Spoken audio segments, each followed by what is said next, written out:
เมืองศรีโคตบองได้จัดพิธีปาฐกถาวันสำคัญของพรรคของชาติก็คือวันพาวงปิดล้อมของกองพันที่2วิรชนที่ธงไหหินเสียงควงครบรอบ67 ปีวันที่18 พฤษภาคม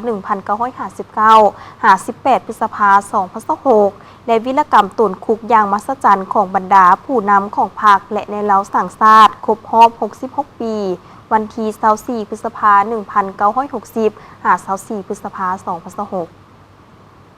พิธีดังกล่าวได้จัดขึ้นในวันที่ 19 พฤษภาคม 2006 อยู่ที่สโมสรเมืองศรีโคตบอง โดยการปาฐกถาของสหายพลจัตวาคำหอมแสงบัวลมอดีตรองประธานสภาพันธ์นักรบเก่าแห่งชาติมีสหายอินปองทุมมาเลขาพรรคเมืองศรีโคตบอง มีคณะประจำพรรคคณะพรรคเมืองเลขาหน่วยพรรคและพนักงานรัฐกรเข้าร่วมรับฟังในพิธีสหายพลจัตวาคำหอมแสงบัวลมได้หวนคืนมุนเสื้อการพาวงปิดล้อมของกองพันที่2วิลาโซนที่ธงไหหินเชียงควงครบรอบ67 ปี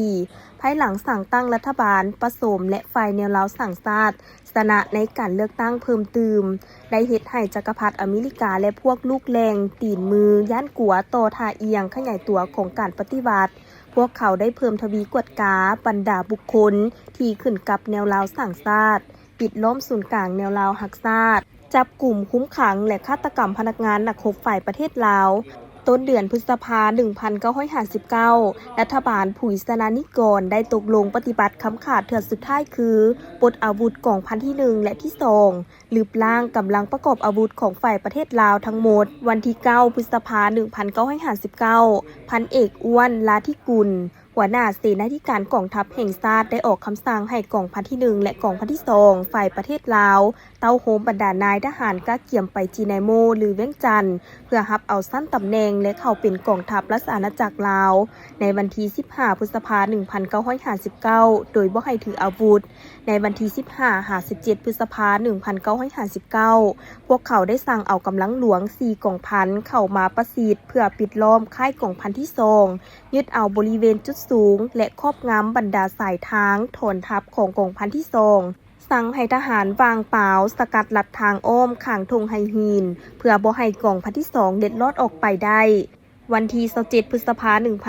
1959 กองห้อยที่4ซึ่งแม่นกองห้อยเข้มแข็งของกองพันที่2และ1หมวดสำนักงานของกองปัจจัยได้สมทบกันเต้าโฮมกำลังไฟปืนโคก